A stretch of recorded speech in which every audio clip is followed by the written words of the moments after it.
The very most common questions I get asked about my real estate investing career are all about hard money. People want to know, what exactly is it? How do you get it? What makes it hard? And in this video today, I'm answering all the questions. Hi y'all, thanks so much for stopping back by for a few minutes. If you're new here, then welcome. My name is Lori Livers, and I'm glad to have you. This channel is all about passive income because passive income is what has allowed me to live the life I want to live and not the life I thought I had to live. I get my passive income with rental properties. We talk a lot about planning and organizing because it gives me this false sense of security that I have a little bit more control over my world than any of us really has. But it has given me the opportunity to make all the rest of this stuff possible. So I'm a total planning and organizing nerd. We also talk about my YouTube journey from time to time because outside of my real estate career, I get asked about YouTube a lot. So from time to time, we talk about my YouTube journey. So many questions that I've been asked lately are about hard money. So let's get to it. So let's just start by recognizing that money and talking about money is a taboo subject. We need to talk about money so we can put the taboo part aside and get busy building financial freedom if that's what you're looking for. Now, hard money sounds like it's even more taboo. It sounds terrifying, but it's not. It's not even difficult. Hard money is simply a high interest, short-term loan that you can use to buy a distressed property. That's it. That's all it is. Distressed properties are those properties that the condition standard doesn't meet the minimum required standard to get conventional financing, FHA financing, or like a VA loan, something that you hear more commonly when you talk about purchasing a house. Distressed properties don't meet that minimum condition to be eligible for those types of loans. So you can't take out a conventional loan on a distressed property. You need a hard money loan. Now, currently, I am filming this in October 2020, and in my area, hard money loan interest rates are somewhere around 10%. They're a little bit higher if your credit is a little bit more challenged. You can get them a little bit lower if you're an experienced investor with less challenging credit situations, but it's not uncommon to find a 10% hard money interest rate. The term of this loan is usually only 60 to 90 days. They're very short-term loans, but that term can either be shortened or extended if necessary. A hard money loan can be the tool you need to break into a real estate investing career when you don't have the cash to just outright go buy a house. But no, getting your financing in place is the second step to starting your real estate investing career. The first step is determining why you want to build a real estate investing portfolio in the first place. We will get into the why your why matters so much in an upcoming video. But just know, your why is step number one, your financing is step number two. Almost all investors start building their portfolio with this tool called hard money, and you can too.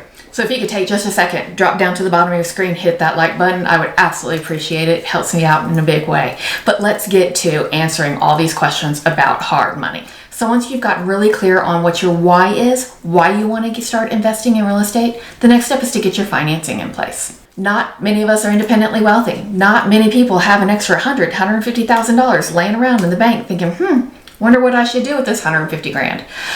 Also, not many of us have a rich family member, Uncle Joe, whatever, that you can call up and say, hey, Uncle Joe, can I borrow 150 grand? I'll pay you back in 90 days.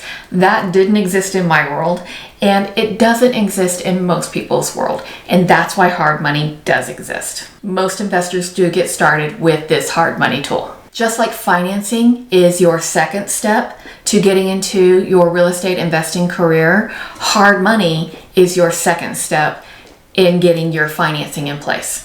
The first step of developing your financing plan is to determine who your investor-friendly long-term mortgage lender is going to be. You want to do this way before you ever even start considering hard money lenders. The reason this is so important is you've got to have this in place and be pre-qualified with this lender so you're absolutely certain whatever your financial constraints are going to be, you know what they are, and you know you can get out of your hard money loan.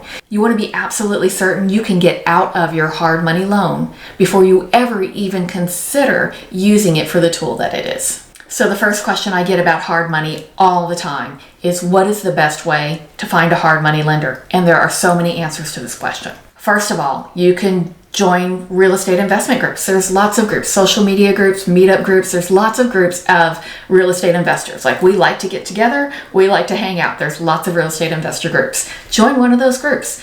Get to know some of us and ask us, who are the hard money lenders that you work with? Every single person I know that is active in these investment groups is more than happy to share all the tools that they've used to become successful with everybody, because we understand that there's enough for everybody to be successful. There is not a competition between you and I as real estate investors. And so most investors, all the investors I've met, are incredibly willing to share who they use for what, including their hard money lender. Another great resource that can point you to a great hard money lender is an investor-friendly realtor. If you don't already have this investor-friendly realtor on your team, then that's somebody you really want to work to develop a relationship with. And I'll give you an extra little bonus tip here. If you are considering working with a realtor who does not know who the good hard money players are in your area, then that realtor is not an experienced investor realtor. Not that they can't become experienced, not that they can't still do a great job, but know that a good, experienced investment realtor is going to know who the hard money players are and can point you in a good direction, can help steer you to some options that you want to consider. So that realtor is another great place to find recommendations for a hard money lender. And then of course, there's always Google. I mean, what can you not Google in, this day and age? You can Google anything. I don't know that you can always trust all the results you find on the internet, but you can always Google it, start making some phone calls, and I'm sure you can find a great hard money lender through Google. But none of these ways of finding a great hard money lender are my preferred way. My preferred way to find a hard money lender is to talk to the long-term lender that I've already chosen to be part of my team and find out which hard money lenders they already work with on a regular basis. And I think this is so incredibly valuable for a couple of reasons. The first of which is that conventional long-term lender has a lot to do, and they want to know that the hard money lender they're working with on the other side of your loan has got their stuff together. So they want to work with a lender who already has their stuff together, who knows what they're doing, and can make their job easier getting you out of that loan. So that's a great resource. Another reason why the relationship between my long-term lender and my hard money lender is so important to me is because I want them to work together in gathering all the details and making sure they dotted the I's and crossed the T's and having all the paperwork that both of them need without me. I got into my real estate investing career because I wanted to create passive income, not because I wanted to pass paperwork back between lenders. So having my long-term lender and my hard money lender already in a great working relationship saves me a ton of time and a ton of effort because I don't want to be bothered with passing information back and forth between them. If they can just work together and get that done on my behalf, we're all better off for it. So my preferred way of finding a hard money lender is to get a recommendation from your long-term lender. I think it works out for all those great reasons. Now, another question I get all the time is about the process of closing on a property with a hard money lender. If you haven't bought a house before, let me just tell you, you are going to sign so many pieces of paper, it's going to seem overwhelming. It's just part of the deal. It's just part of what happens. And closing with a hard money lender is no different.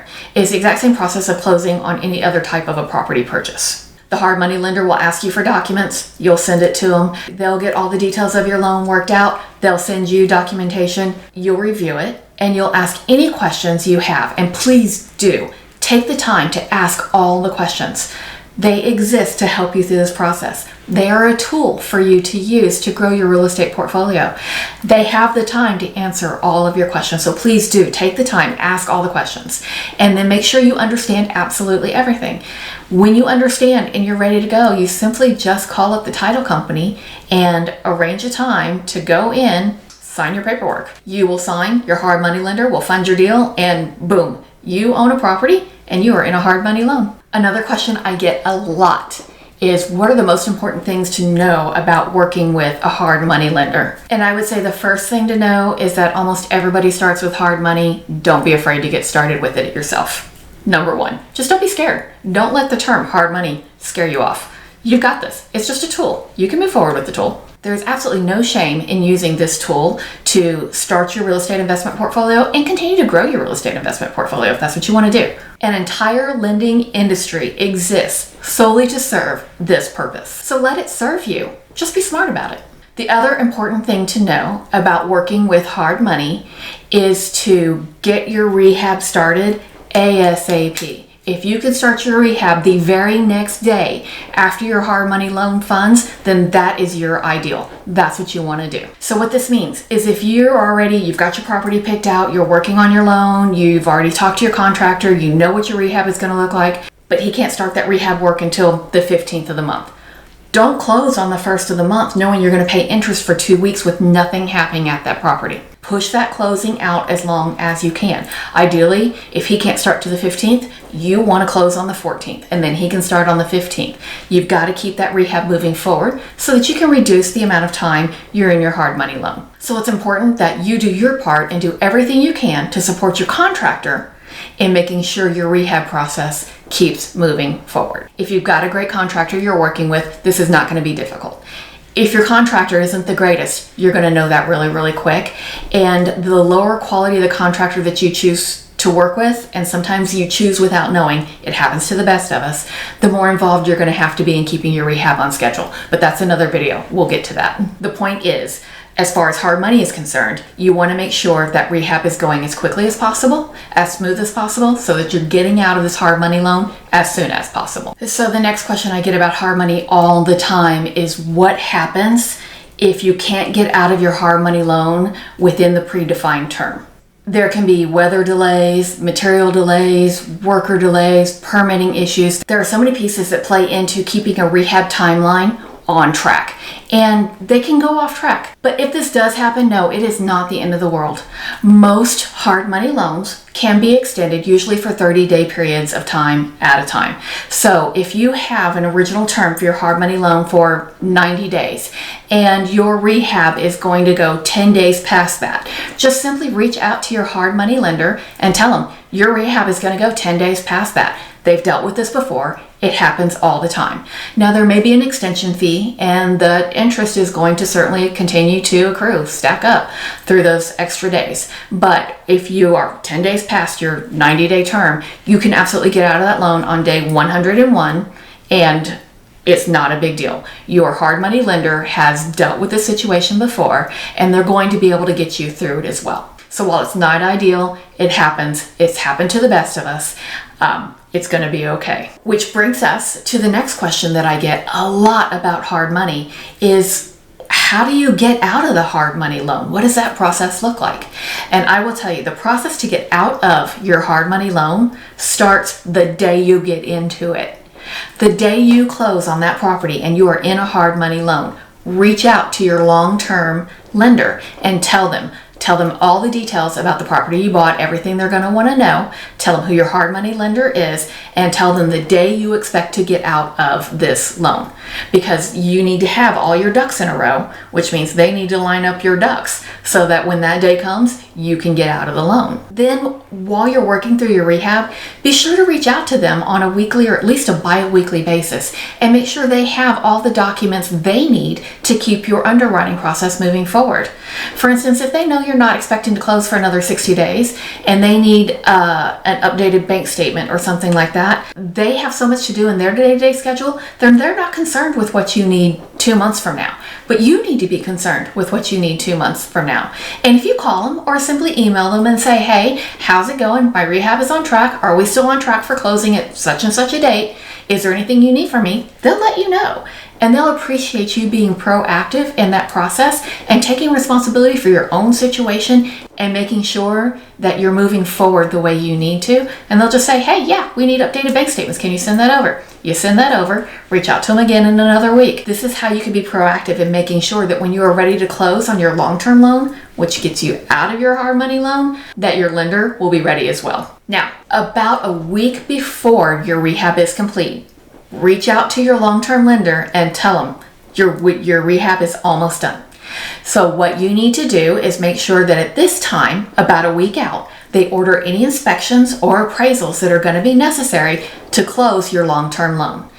If you are in a very high volume market like I am, it takes a couple of days to schedule these things. I cannot just get an inspector out there the same day. I can certainly not get an appraiser out to my property same day. I need a few days to get that lined up, and I can't line it up myself. I have to have my long-term lender line that up for me. So I always let her know a week before I expect my rehab to be done, that my rehab is going to be done on such and such a date, and we need to go ahead and order the inspection and order the appraisal.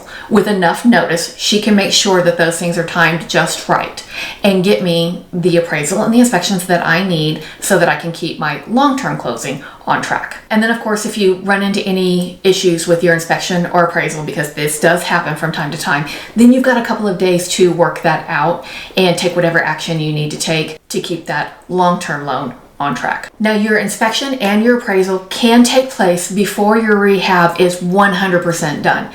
Now, it needs to be really, really close. It needs to be really, really close. But if they're just a couple of punch list items, then the appraiser and the inspector, because they're familiar with this process and they work with that long-term investment-friendly lender, often they can still appraise your property, they can still inspect your property. So it does not need to be 100% done in order for them to be effective and provide all the documentation that you need from them so that you can close on your long-term loan. So once your rehab is done, your inspection is done, and your appraisal is done, you are ready to close on your long-term loan and get out of your hard money loan.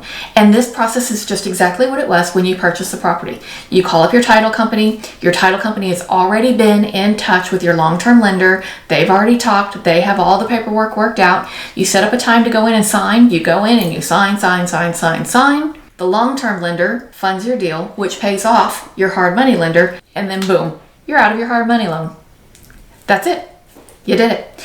Another thing that I get asked about all the time that has a little bit to do with hard money is, can you rent a property if you are still in your hard money loan? And the answer is yes. So there you go. Those are the answers to those common questions I get about hard money. Please do drop down into the comments and let me know what other questions you might have. I love this stuff and could talk about it all day long. While you're there, hit subscribe and ring the bell so we can hang out a couple times a week, like every Tuesday and Friday morning at 9 a.m. for a few minutes. I'd love to see you then. So hit subscribe and ring the bell and we can hang out some more. The next video you're going to watch is the one I have up on the screen right now. I don't know which side it's on, but it's on one of these two sides, and you're going to want to watch this video next. In this video, I give you kind of the big picture bird's eye view of the strategy I've used to grow my investment portfolio, and I think that might be interesting for you as well. So go ahead and click onto that video and let's go hang out over there for a few minutes. Bye, y'all.